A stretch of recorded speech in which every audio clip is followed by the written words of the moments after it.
ரட்னஜீவன் pool அவர் ஒரு கிறிஸ்தவர். அவர் இந்து மதத்துக்கு எதிராக எப்பவும் இப்படியே தான் சொல்லிக் கொண்டிருப்பார். இவர்களை திருத்த முடியாது. இதை கேட்டுக்கொண்டு மௌனமா இருக்கிற சமுதாயம் ஒரு உதவாத சமுதாயம். அதுக்கு எதிராக ஒரு ஆள் எழுப்பி சொல்ல முற்று தமிழால் எழுப்பி தமிழ் சாய்வால் எழுப்பி சொல்லட்டும் பார்ப்போம். சி விக்ரேஸ்வரன் மூல பின்பக்கத்துக்குள்ள இருக்கு.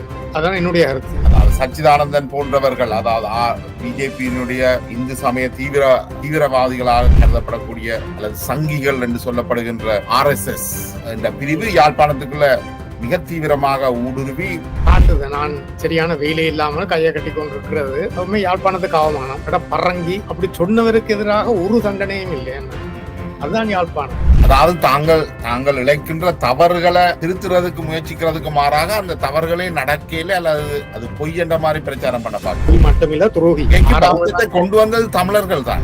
நாங்கள் ஒரு நாளும் புத்த சமயத்துல இருக்கலேன்னு சொன்னதால தந்தருடையும் எடுத்துட்டாங்க. அது சிங்கள வெற்றியை நான் இப்ப ஆமி கார்டு போட்டு வச்சிருக்கிறாங்க. சமூகம் பொய் மேலதான் கட்டப்பட்டிருக்க. நாங்களும் சிங்களரும் அதே மாதிரி கெட்ட ஆக்கள், அதே குணம், அடக்குமுறைகள், அதிகார வெறி.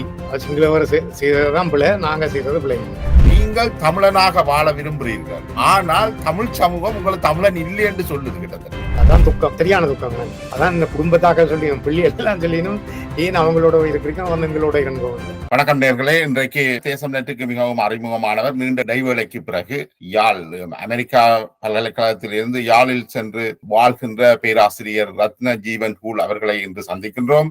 இலங்கையில் உள்ள விரல் விட்டு எண்ணக்கூடிய கல்விமான்களில் ஒருவரான பேராசிரியர் ரட்னஜீவன் பூல் அவர்கள் கடந்த 10 ஆண்டுகளாக யாழ் மண்ணில் வாழ்ந்து கொண்டிருக்கின்றார். அவருடைய அனுபவங்கள், யாழ் மண்ணினுடைய இன்றைய சூழல், அரசியல், கல்வி என்று பல்வேறு அம்சங்களையும் இன்று நாங்கள் உரையாட இருக்கின்றோம். வணக்கம் பேராசிரியர். வணக்கம்.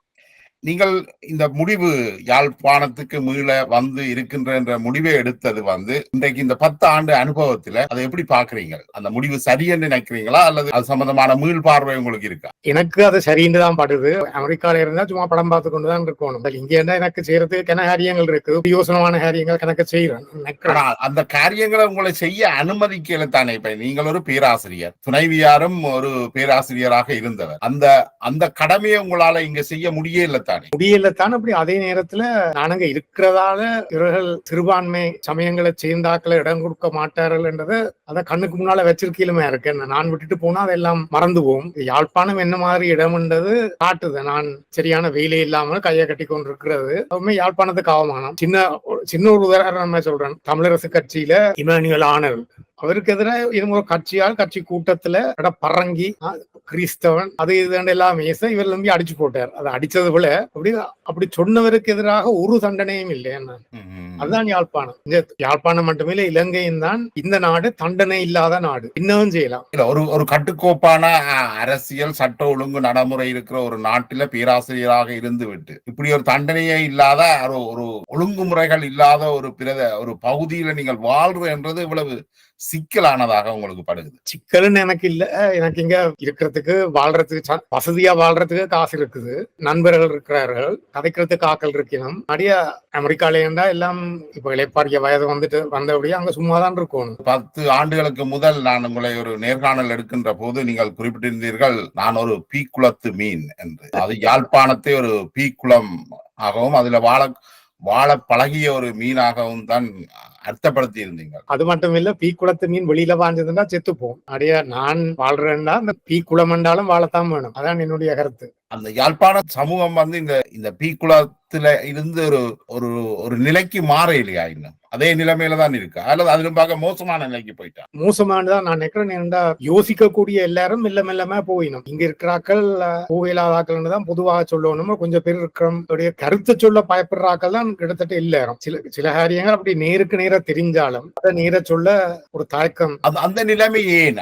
முன்னொரு காலத்துல நீங்கள் உங்களுடைய கருத்துக்களுக்காக உங்கள் மீதும் உங்கள் குடும்பம் மீதும் கொலை மிரட்டல் விடுக்கப்பட்டது. விடுதலை புலிகள் நீங்கள் பேராசிரியராக குறுகிய காலம் இருந்த காலத்தில் கொலை மிரட்டல் விட்டு உங்களை நாட்டை விட்டு வெளியேற நிர்பந்தித்தார்.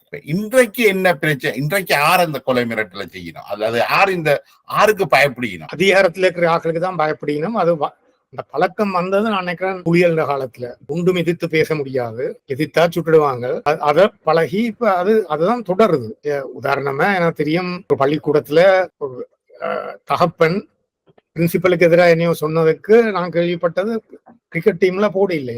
அப்ப அப்படிப்பட்ட நிலைமைகள் பழிவாங்கல் வந்து அதிகாரத்தை துஷ்பிரயோகம் செய்து பழிவாங்கல் நடவடிக்கைகள் இன்னும் தொடருது. ஒரு தண்டனையும் இல்லை. என்ன செய்யறது?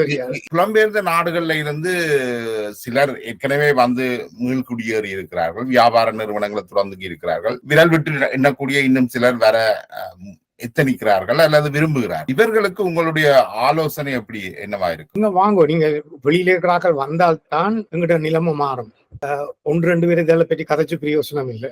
வெளியில அனுபவம் இருக்கிறார்கள், மற்றது பணத்தால பலசாலிகள், அவையில் தான் அவளுக்கு அந்த எதிர்க்கிற சக்தி இருக்கும். இந்த மாதிரி வந்து அரசாங்கத்துக்கு எல்லாம் வேலை செய்யணும் இருந்தா எதிர்க்க முடியாது. அவையோட ஒத்து போகத்தான் வேணும். அந்த விதத்துல பிசினஸ் கம்யூனிட்டி வாரது நான் நல்லா விரும்புறேன். அவையில் வாரதுல வேற பிரச்சனையிலும் இருக்குது, இப்படி வரத்தான் வேணும். பல கருத்துகள் விளங்குறதுக்கு அவையில் வரணும். என்னுடைய நண்பர் அவர் ஒரு சட்டத்தரணியும் கூட, அவர் குறிப்பிட்டிருந்தார் எதிர்காலத்தை பற்றின ஒரு நம்பிக்கை வெளியிட்டு இருந்தார். நீங்கள் சொன்ன அடிப்படையில், அதாவது புலம்பெயர்ந்த தமிழர்கள் அங்கு செல்கின்ற போது அவர்கள் வந்து அங்க இருக்கிற நடைமுறைகள்ல ஒரு கூடிய தாக்கத்தை ஏற்படுத்த முடியும் என்று அதை நீங்களும் நம்புகிறீர்கள்? தான் நினைக்கிறேன். அப்படிதான் என்னுடைய ஜபமும் அதுதான். மாறுறதுக்கு ஒரே ஒரு விதம், வாயிருக்கிறாக்கள் வந்து இயங்கணும். அப்படி அரசியல்ல தானும் இப்ப வேற எல்லாம் குழம்பி போச்சு. யார் இருக்கிறாங்க எங்களுக்கு அவனு சரியா பேசக்கூடிய தமிழரசு கட்சியிலேயே அரங்கி கிறிஸ்தவன் சொல்லி ஏசினாளுக்கு எதிராக ஒரு நடவடிக்கையும் இல்லை. அதாவது செல்வநாயகம் என்ற ஒரு கிறிஸ்தவர் உருவாக்கின கட்சி, அந்த கட்சியில இன்னொரு கிறிஸ்தவருக்கு எதிராக இப்படி பேசப்பட்டது ஒண்ணும் சரி. அதால எனக்கு கட்சியின் ஒரு பிரிவாகத்தானே டெலோ செல்வம் அடைக்கலநாதன் அவரும் ஒரு கிறிஸ்தவர், அவர்கள் இது பற்றி குரல் எழுப்பவில்லையா? இல்ல, எழுப்பினா கொஞ்சம் ஓட்ஸ் போயிடும். என்ன பெரும்பான்மையானாக்கள் சைவ மக்கள், அவளுக்கு இதெல்லாம் பற்றி பேசவும் விருப்பம் இல்லை, ஏற்றுக்கொள்ளவும் விருப்பம் இல்லை. எனக்கு செல்வன் அடைக்கலானதுல நல்ல பிரியம், அப்படியோ அவருக்கு ஒன்றும் செய்யலாமல் இருக்கு.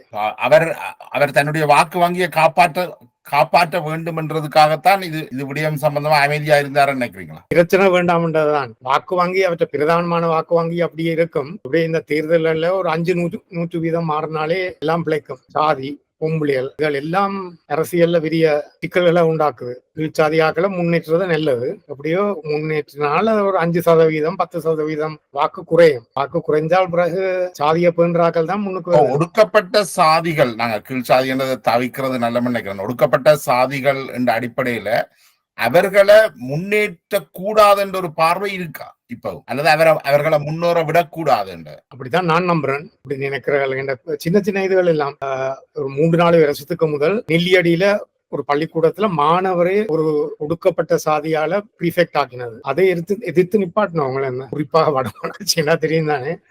வடமராட்சியில இருந்தா சாதி இன்னும் கூட. அண்மையில சில பள்ளி பாடசாலைகள்ல அதிபராக ஒடுக்கப்பட்ட சமூகத்தை சேர்ந்தவர்கள் தெரிவு செய்யப்பட்ட பொழுதும் அவர்களுக்கு எதிராக ராஜதுரை சென்ட்ரல் காலேஜுக்கு பிரின்சிபலா வந்தார். அவரை கூட பண்ணினது நான் ஒரு காரணம்.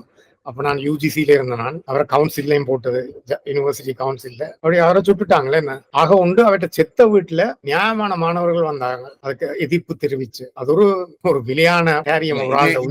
இது நீங்க சொல்ற அம்சம் நடந்த கிட்டத்தட்ட இப்ப 30-35 ஆண்டுகள் இருக்கும் நினைக்கிறேன் இல்லையா? 4ஆம் ஆண்டு அப்படி 2004 அப்படி இருக்கும். 20 வருஷம் தான். அண்மையில இப்படியான இதுகளை எதிர்கொண்டு இருக்கிறீங்களா? அதாவது இந்த சாதி காரணமாக பாடசாலைகளை சேர்க்கை என்றதோ அல்லது அதிபர்கள் மாற்றப்பட்டது சம்பவங்கள்? அதிபர் மாற்றப்பட்டது வந்து பெண்களுக்கு எதிராக நடந்தது. சென்ட்ரல் காலேஜ்ல ஒரு பெண்ணை அதிபராக்கி போட்டு ஆக்களை எதிர்த்து, பெண் எப்படி ஆண் பாடசாலையில அதிபரா இருக்கலாம், பெண் ஆண் பாடசாலையில வாத்தியாரா இருக்கலாம், அதிபராக இருக்கலாம். இது உண்மைக்கு நான் நினைக்கல. அவருக்கு எதிராக என்ன அந்த இடத்த விரும்பினாக்கள் வந்து அவ எடுக்கணும் எடுத்ததான். ஜப்னா காலேஜ்லயும் ஒரு பொம்பளையா போட்டிருக்கு பிரின்சிபல. நான் கேள்விப்பட்டது கடைசி போர்ட் மீட்டிங்ல எல்லாம் அவருக்கு எதிராக பேசப்பட்ட ருச்சிரா என்று அவ பொம்பளைண்டபடியா பிடிக்கல போல தெரியுது. அவ கதிய கிளச்சு போடுவாங்க. அப்படி யாழ் சமூகம் இன்றைக்கும் பெண்களுக்கு எதிரான ஒரு மனோபாவத்தோடு தான் இருக்கு. சாதிய மனோபாவம், பெண்களுக்கு எதிரான மனோபாவம், ஏனைய சமூகங்கள் மீதான மனோபாவம் எல்லாமே இன்றைக்கும் அப்படியே இருக்குன்னு நினைக்கிறீங்களா? இருக்குன்னுதான் என்னுடைய நம்பிக்கை. அப்படி எங்களுக்கு அதை ஏற்றுக்கொள்ள விருப்பம் இல்லை. அடியா அப்படி ஒன்றும் இல்லைன்னு தான் சொல்லுவேன் நம்ம எல்லாரும். மற்ற இதுகள் எல்லாம் ஒரு விதத்துல சைவ சமயத்தோட கலந்த காரியங்கள். சைவ சமயத்துலாம் இருக்குது. ஒரு பிராமணனுக்கு முன்னால பின்பக்கத்தால வாயோ விட்டா பின்பக்கத்தை நசுக்கி ஆள சாக்கொள்ளோன்னு பொம்பளையல் மகனே தாயோட அதே அறையில பொம்பளையில இருக்கக்கூடாதாம். ஏன்னா பொம்பளைகளுக்கு காம வெறி வந்துடும். மகனுக்கும் தாய்க்கு முடியலையே வருமா, அப்படி ஒரு மகன் தாயோட அதே அறையில இருக்க இயலாது. அப்படிப்பட்ட ஒரு சமுதாயத்துல இதை ஒரு நாளும் ஏற்றுக்கொள்ள மாட்டான். அப்படி இருக்குன்றே ஆக்களுக்கு தெரியாது. எப்படியோ மனு தர்மத்துல அப்படி கூறி இருக்கு. அப்படி அதை ஏற்றுக்கொண்டால் எப்படி ஒரு ஆம்பளையும் பொம்பளையும் அதே அறையில இருந்து வேலை செய்யறது முடியாது என்ன? ஆனால் இந்த மனு தர்மம் நீங்க சொல்ற விஷயம் வந்து ஒரு ஒரு மிக எக்ஸ்ட்ரீமான ஒரு விஷயமா இருக்கு. ஆனா நடைமுறையில இத கனவேர் அறிஞ்சும் இல்லையா? எனக்கு தெரியாது. இப்படி நடைமுறையில எங்களுக்கு தெரியாமலே மனு தர்மத்தை தான் பின்தொடர்றோம். உதாரணமா வலது கையால சாப்பிடணும், இடது கையால பின்பக்கத்தை கழுவணும், இதெல்லாம் மனு தர்மம். கக்கூஸ் ஒரு வீட்டுல இருந்து ஒரு அளவு தூரத்துல இருக்கணும். நீங்க சொல்லலாம் இது சுகாதார நடைமுறைகள் என்று. அப்படி சுகாதாரத்தோட அடக்குமுறைகளும் எனக்கு இருக்கு. ஒரு பெண், இது குறிப்பா ஒரு பெண் இளம் வயதுல தாப்பனுக்கு கீழேயும் நடு வயசுல புருஷனுக்கு கீழேயும் வயது போன காலத்துல மகனுக்கு கீழே இருக்கணுமாம். ஒரு பெண் ஒரு போதும் சுதந்திரமாக இருக்கக்கூடாது. எங்கட வீட்டுல எங்கட கிறிஸ்தவ வீடு பொம்பளையில வெளியில போக லேஸ்ல. இது வந்து நீங்கள் இந்து சமயத்துல சொல்லப்படுறது அதை எப்படி கிறிஸ்தவ சமயத்துல அது தாக்கத்தை ஏற்படுத்துது? நாங்கள் அதுல இருந்து வந்துறாங்க. அந்த சமுதாயத்துல வாழ்றோம். இந்த பழக்க வழக்கங்கள் கணக்கு சின்ன உதாரணம், இடது கையால பின்பக்கம் கழுவுறது எங்களுக்கு அது தெரியாது. மனு ஒன்றே தெரியாது, சைவம் ஒன்றே தெரியாது. அப்படியே அது அப்படியே பழக்கத்துல வந்துட்டுது. ஆனா நீங்கள் கிறிஸ்தவர்களா இருந்தாலும் வரலாற்று காலம் தொட்டு பின்பற்றப்பட்ட வந்த சமய ரீதியாக பின்பற்றப்பட்ட வந்த விதிகள் இப்ப சமயத்தை கடந்தும் அது ஒரு வாழ்க்கை முறையா மாறிட்டு கிறிஸ்தவர்கள் மத்தியிலையும் இந்த சைவ சமய பழக்க வழக்கங்கள் ஊறி போயிருக்கின்றது.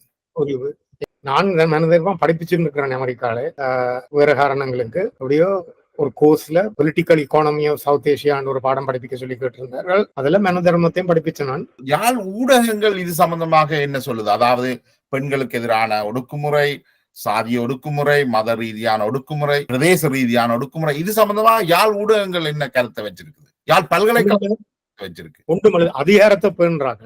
உதாரணமாக யாழ் பல்கலைக்கழகத்துல ஒரு சிரேஷ்ட ஆசிரியரை வேலை நீக்கும் போது அவர் வழக்கு வச்சு கனகாலமா எழுதப்பட்டு கடைசியில தீர்ப்பு வந்தது. இன்னார் இப்படி செய்தது போல, இன்னார் இப்படி செய்தது போல, அப்படி கண்ணவியர்கள் பேர் சொல்லி கோர்ட் பிடிச்சிருந்தது. அப்ப அந்த தீர்ப்பை வச்சு நான் எழுதி தமிழ் பேப்பர்ல எனக்கு ஒரு 4-5 பேப்பர்ல கிளப்பினான். ஒருத்தரம் அடிக்க தயாரில்லை. ஏன்னா எங்களுக்கு அவமானம். அது அப்படி சொல்ல இல்லை. அப்படி அதுதான் காரணம். எங்கட பொட்டுக்கேடுகளை வெளியில சொன்னா அது எங்களுக்கு அவமானம். அப்படி எங்கட மிக திறமையான பல்கலைக்கழகம் அதன் பேரை கெடுக்க கூடாது என்று சொல்லி போட்டு இவர் வேலை நீக்கப்பட்டு திருப்பி எடுபட்டதே பத்திரிகையில நியூஸா போட முடியாது. அதுதான் யாழ்ப்பாணம். அதிகாரத்துல இருக்கிறார்கள் வெக்கப்படுத்தக்கூடாது, அதிகாரத்துல இருக்கிறார்கள் நாங்கள் மரியாதையா பாவிக்கணும் என்று சொல்லிக்கொண்டு தொடர்ந்து போகுது. அப்ப இந்த அடிப்படையில இப்ப நீங்க சொல்ற இவ்வளவு குற்றச்சாட்டும் இதுவரைக்கும் இலங்கை அரசு தமிழ் பெண்கள் மீதோ தமிழ் மாணவர்கள் மீதோ அல்லது சாதி சமூகங்கள் மீதோ மேற்கொள்ற ஒடுக்குமுறை இல்லை, அந்த சமூகம் செய்கின்ற ஒடுக்குமுறை. அதை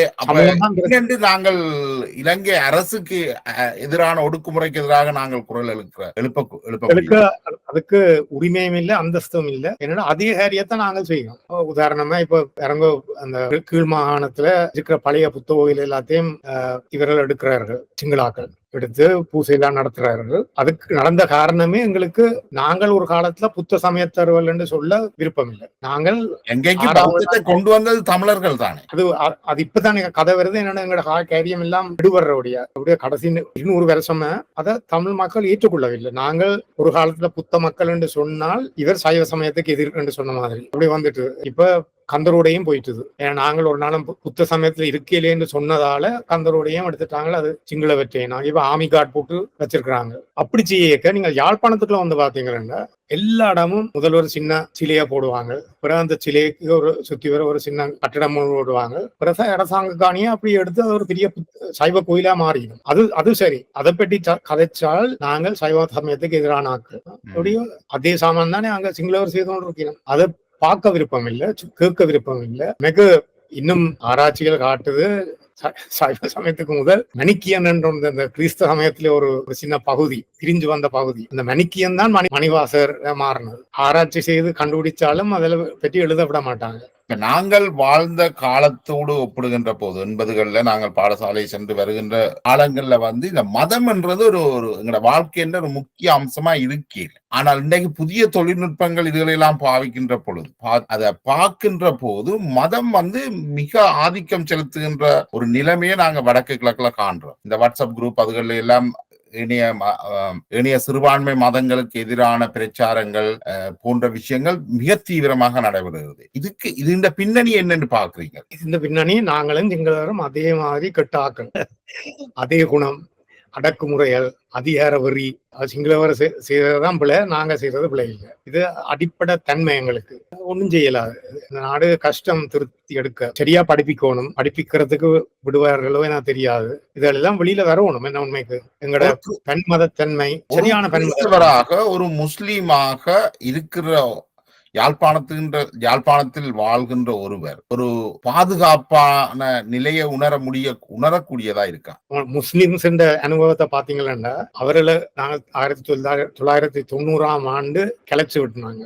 அவங்களோட சாமான்களையும் பறிச்சு 2000 ரூபாய் தான் கொண்டு போகலாம்னு சொல்லி அவர்களுக்கு எதிராக ஒரு வார்த்தை சொல்லி பாருங்க நடக்கும். அதுக்கப்புறம் நீங்க அரசியல்ல இருக்கீங்களா? சுமந்திரன் அப்படி சொல்லி இப்ப கஷ்டப்படுறார். சுமந்திரனுக்கு இருக்கிற அனுதாபம் குறைஞ்சதுக்கு ஒரு காரணம் அவர் முஸ்லிம்ஸுக்கு நாங்கள் செய்தது பிள்ளை என்று சொன்னாங்க. இல்ல, சுமந்திரன் அப்படி சொன்னதுக்கு காரணம் அவர் ஒரு இந்துவா இருந்திருந்தா சொல்லி இருப்பாருன்னு நினைக்கிறீங்களா, அல்லது அவர் ஒரு கிறிஸ்தவராக இருந்தபடியே தான் அவரால் சொல்லக்கூடியதாக இருந்தது நினைக்கிறீங்களா?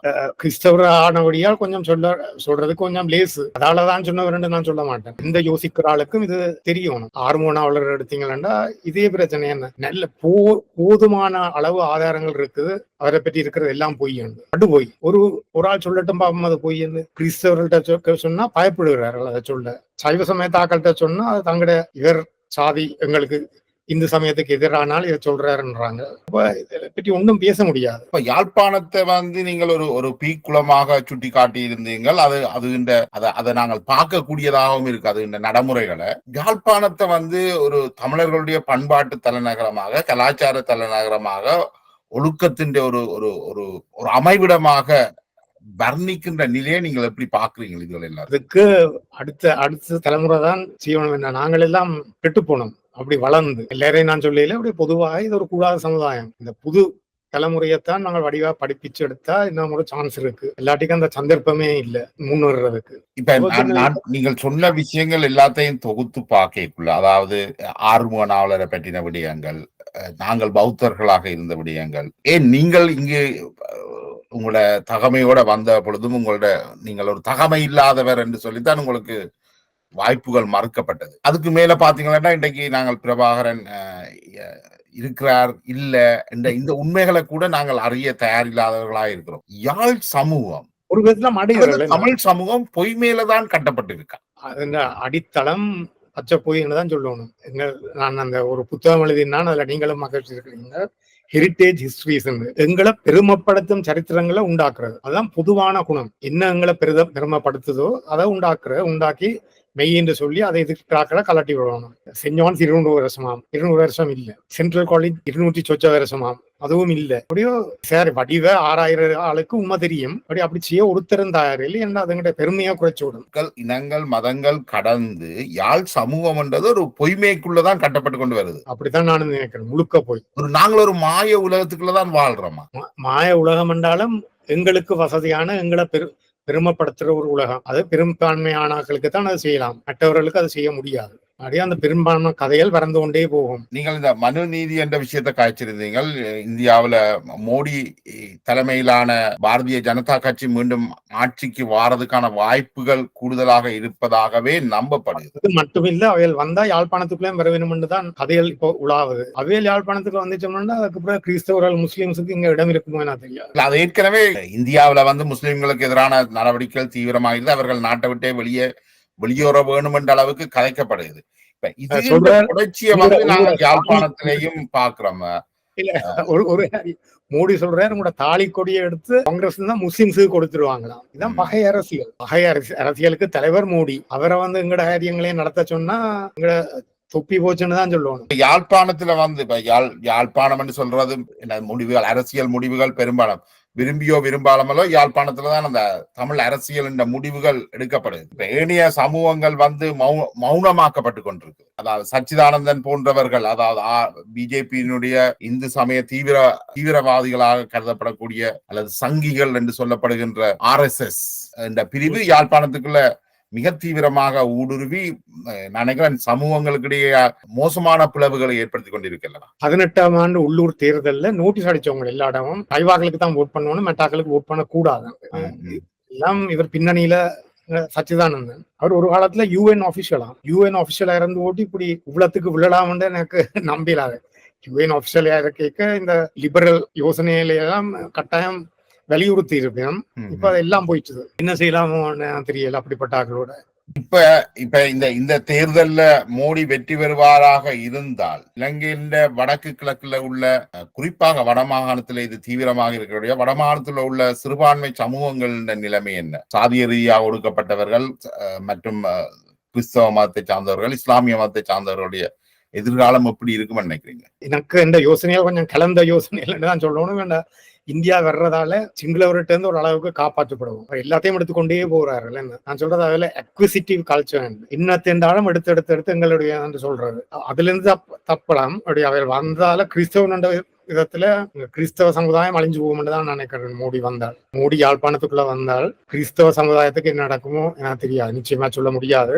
மோடி இந்தியாவில வென்றால் யாழ்ப்பாணம் அதுக்குள்ள போயிடும் இல்லையா? சரி, போனால் பிறகு முஸ்லிம்ஸுக்கும் கிறிஸ்தவர்களுக்கும் உணவு இருக்குமோ எனக்கு தெரியாது. சில தினங்களுக்கு முதல்ல நினைக்கிறேன் பசுவதைக்கு எதிராக சச்சிதானந்தம் அவர்கள் ஒரு பெரிய போராட்டத்தை நடத்தி காட்டிடு. எனக்கு விளங்கல பசுவதையில அவ்வளவு தீவிரமாக இருக்கிறவர்கள் நூற்றாண்டு காலமாக ஒடுக்கப்பட்ட சமூகங்கள் வதைக்கப்படுவது பற்றி மௌனமாயிருக்கிறோம். அது எங்களுக்கு பாலிசி இல்ல, கொள்கைன்னு ஒன்று இல்ல. எது எங்களுக்கு வசதியோ அதைத்தான் எங்களோட கொள்கை ஆக்கி கொள்றது. ஒரு நாளும் சிறுபான்மை மக்களை பேணணும்னு சிங்களருக்கு சொல்லுவோமே ஒழிய தமிழருக்குள்ள இருக்க சிறுபான்மை மக்களை பற்றி ஒன்றும் பேச தயார் இல்ல. ஒடுக்கப்பட்டவர்கள் இருக்கிறாருன்னு ஒத்துக்கொள்ளவே தயார் இல்ல.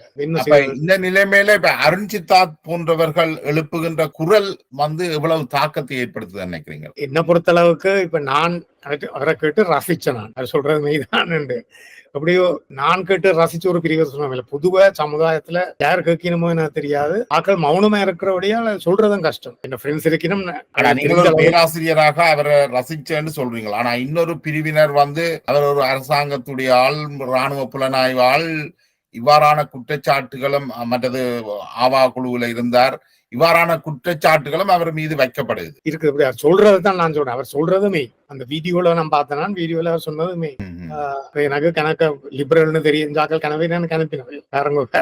அப்ப அவர் சொல்றதுக்கு ஒரு அளவுக்கு சப்போர்ட் இருக்கு. அருண் சித்தார்த் வைக்கின்ற வாதங்கள் நீங்கள் சரியென்று தான் நீங்கள் அது மித்தச்சரி வாழ்க்கையை பற்றி உங்களுக்கு பெருசாக அறியல. ஆனா அவர் வைக்கின்ற வாதங்கள் தெளிவா இருக்குன்னு நினைக்கிறீங்க? எனக்கு அவரையும் தெரியாது, அவரை பற்றியும் தெரியாது. வீடியோ மட்டும்தான் பார்த்தேன்னா அதெல்லாம் எனக்கு ஒரு குறை இல்லை. இந்த பசுவதைக்கு எதிராக கொண்டு வரது அவர் பசுவதையை பற்றி ஒரு சட்டம் கொண்டு வரணும் என்றும் அதை நடைமுறைப்படுத்தாத முகம்மதியர்களுக்கு எதிராக இந்துக்கள் கிளந்தெழ வேணும் என்றும் சச்சிதானந்தனுடைய அணி சொல்லியிருக்கு. அது எவ்வளவு தூரம் இந்த இனங்களுக்கு இடையிலான பாதிப்பை ஏற்படுத்தும் நினைக்கிறீங்க? ஆண்டுகளுக்கு முன்பு நடக்காத நிகழ்ச்சிகள். போர்த்துகேயர் வந்த பின்புதான் இந்த கொடுமை இங்கே தொடங்கியது. புத்தர்கள் ஒரு பொழுதும் பசுவை கொல்வதில்லை. மத்துகம பிரதேச செயலகத்திலே சபையிலே தீர்மானம் இயற்றி அந்த பிரதேசத்திலே மாற்றச்சிக்கலை ஒழித்திருக்கிறார்கள். தென்னிலங்கையிலே 10-15 பிரதேச சபைகளிலே மாற்றச்சிக்கலைகள் வைக்கக்கூடாது என்று தீர்மானம் இயற்றி நடைமுறைப்படுத்தி வருகிறார்கள். அவர்களும் சைவத்தை மதிக்கிறார்கள், புத்தர்களும் சைவத்தை மதிக்கிறார்கள், சிவபூமி என்று ஏற்றுக்கொள்கிறார்கள். ஏன் இந்த மண்ணிலே சிவபூமியிலே சிவபெருமானுக்குரிய பூமியிலே நீங்கள் இங்கே மாற்றச்சிக்கலை வைக்கிறீர்கள்? பசுவதையை தயவு செய்து நிறுத்துங்கள். அப்படி நீங்கள் நிறுத்துவதன் ஊடாகத்தான் மத இணக்கத்தை இந்த நாட்டிலே ஏற்படுத்தலாம். சட்டத்தரணிகளுக்கு எதிராக நடவடிக்கை எடுக்க அவள் விரும்பல. ஏன்னா இது சம்பந்தமாக நாங்கள் தேசம் திரையும் ஒரு செய்தி தொகுப்பை வெளியிட்டிருந்தது. அவர்களுடைய பெயர்களை இந்த நீங்கள் குறிப்பிட்ட 3 பேர்களும் அதற்குள் அடங்குகிறார்கள். அத்தோடு தவபாலனும் என்று நினைக்கின்றேன். யாழ்ப்பாணத்தினுடைய சட்டம் ஒழுங்கை பேண வேண்டிய அல்லது அதை உறுதிப்படுத்த வேண்டிய ஒரு பிரிவினரே அதுக்கு எதிராக செயற்படுறது ஒரு மோசமான நிலைமை தான் இல்லையா? தங்களோட வருமானத்துக்கு அவனுடைய செயல்படுயும். அவளுக்கு இதுல இன்னும் பங்கு இருக்குன்னு நான் என்னுடைய கருத்து. எல்லாத்தையும் அந்தரப்பட்டு ஒரு லாயர் குற்றம் செய்ய அவரை காப்பாற்றுறதுக்கு ஓடியும். எனக்கு இங்க நீங்கள் ஒரு வழக்கு சம்பந்தமாக போனால் எல்லாரும் ஃப்ரெண்ட்ஸ், என்ன அவங்க எல்லாரும் ஃப்ரெண்ட்ஸ். நிறைய நீங்க வெல்லுவீங்களோட எனக்கு நம்பிக்கை இல்லை. இப்ப அண்மை காலமாக இன்னொரு சிக்கல் இதுல இருக்கு என்னென்றால், இந்த சட்டத்தரணிகள் இவர்கள் ஒரு குழுவாத மனப்பான்மையோட செயற்படுறது. நீங்க குறிப்பிட்டது போல இவர்களுக்கு எதிராக ஒரு வழக்கை எடுக்கிறதோ இல்லையோ சாத்தியமற்ற நிலைமை ஒன்று காணப்படுகிறது. மக்கள் இதுக்கு எதிராக குரல் எழுப்ப கூட இயலாது. அப்படி குரல் எழுப்புவர்கள் கூட இந்து சமயத்துக்கு எதிரானவர்களாகவும் அல்லது தமிழ் தேசிய அரசியலுக்கு எதிரானவர்களாகவும் காட்டப்படுற ஒரு நிலைமையை கொண்டு வந்துவிடும். இல்லை, அது மட்டும் இல்ல, எங்களுக்கு சட்டத்தரணி தேவைப்படைக்க கிடையாது. ஒரு ஆள் நம்பக்கூடிய ஒரு ஆள் கிடையாது. இவர் குலப்படியாரன், இவருக்கு உதவி செய்யக்கூடாது என்று சொல்லி போட்டு வர மாட்டாங்க. எனக்கு அந்த அனுபவம் இருக்கு. இந்த விஷயங்கள் சம்பந்தமாக அண்மையில நாங்கள் எழுதின கருத்துக்கு எதிராகவும் உங்களுடைய நண்பரும் அவர் அது எப்படின்னு தெரியல, ராஜசிங்கம் ஆர் ஜெயதேவன், அவர் அவர் லண்டன்ல ஒரு ஆலயம் வைத்திருக்கிறார். ஆலயத்துடைய உரிமையாளர். அவரும் பிஜேபியினுடைய மிகுந்த ஒரு விசுவாசியாகவும் அவர்களுக்கான செயற்பாடுகளை முன்னெடுக்கிறவராகவும் இருக்கிறார். அதே நேரம் இவ்வாறான சட்டத்தரணிகளை காப்பாற்றுகின்ற இதுகளையும் கருத்துக்களையும் வெளியிட்டு வருகிறார். அவருக்கு நீங்க என்ன கருத்தை சொல்ல விரும்புறீங்க? இல்ல, எல்லாத்துலயும் நேர்மையா இருக்கும். புலியல் காலத்துல நேர்மையா இருந்தவர். அதான் மறியலுக்கு அவங்க அடைச்சு வச்சிருந்தவங்க காலத்துக்கு. அதே எனக்கு ஒரு குவாலிபிகேஷன் மாதிரி தான் தெரியுது. புலியல் அடைச்சு வச்சாலன்னா நல்ல ஆளா தான் இருக்கணும். இப்ப நீங்க சொல்ற மாதிரி இப்படி சட்டத்தரணிகளை காப்பாற்ற போறாருன்னா அது பிள்ளை இப்படி செய்ய வேண்டாம்னு தான் நான் சொல்லுவேன். ரட்னஜீவன் ஹூல் அவர் ஒரு கிறிஸ்தவர். அவர் இந்து மதத்துக்கு எதிராக எப்பவும் இப்படியே தான் சொல்லிக் கொண்டிருப்பார். இவர்களை திருத்த முடியாது என்ற ஒரு குரல் ஒன்று இருக்குது. உங்களுக்கு எதிராக பாவிக்கப்படுகின்ற ஒரு ஆயுதமாகவும் அது இருக்குது. அதுக்கு நீங்க என்ன சொல்ல விரும்புறீங்க? எதிராக என்ன செய்த நான் சொல்லுவேன். இந்து சமயத்தாருக்கு எதிராக என்ன செய்த நான் செய்த பல உதவியெல்லாம் சொல்லலாம். எனக்கு சொல்ல விருப்பம் இல்லை. என்ன எதிராக செய்தனா, நான் எதிராக செய்தது எல்லாம் இவர்களுடைய வெளியான கருத்துக்களுக்கு எதிராக. CV விக்னேஸ்வரன் அவரை நான் உயரத்துல வச்சிருந்தேன். 18ஆம் ஆண்டு அப்படி ஒரு கூட்டத்துல, மினிஸ்ட்ரி கூட்டத்துல சொல்றார், கிறிஸ்தவர்கள் நாவலருக்கு தெரிஞ்ச பைபிள் கிறிஸ்தவர் குருமாருக்கு தெரியாத, அதை யாரும் நம்புவாங்களா? கிறிஸ்தவ குருமார் அப்ப அந்த காலத்துல இருந்தாக்கள் எல்லாம் BA என்றாலும் படிச்சாக்கள், சிலர் MA படிச்சாக்கள். அவர்களுக்கு தெரியாத இறையெல்லாம் நாவலருக்கு தெரியும். இதெல்லாம் அதே கூட்டத்துல யோகேஸ்வரன் என்று பெடரல் பார்ட்டி ஆள் சொன்னார், சைவ மக்கள் தான் தமிழரா, மிச்ச நாங்கள் தமிழ் பேசுகிறவர்களாம். இது உதயன் பத்திரிகையில வந்தது. அவர்கிட்ட ஸ்பீச் அப்படியே வந்தது. அப்ப நான் தமிழன் இல்ல, நான் தமிழ் பேசுறவன். நானும் CV விக்னேஸ்வரன் மட்டும் உண்மையான தமிழர். என்னடா தமிழும் பேசி சைவ மக்களாகவும் இருக்கிறார்கள். இதுக்கு எதிராக யார் குரல் கொடுத்தது? இதை கேட்டுக்கொண்டு மௌனமா இருக்கிற சமுதாயம் ஒரு உதவாத சமுதாயம். அதுக்கு எதிராக ஒரு ஆள் எழும்பி சொல்ல, ஒரு தமிழ் சைவால் எழும்பி சொல்லட்டும் பாப்போம். CV விக்னேஸ்வரன் மூல பின்பக்கத்துக்குள்ள இருக்கு. அதான் என்னுடைய கருத்து. நான் அவருடைய மூளை அவருடைய பின்பக்கத்துக்குள்ள இருக்குது.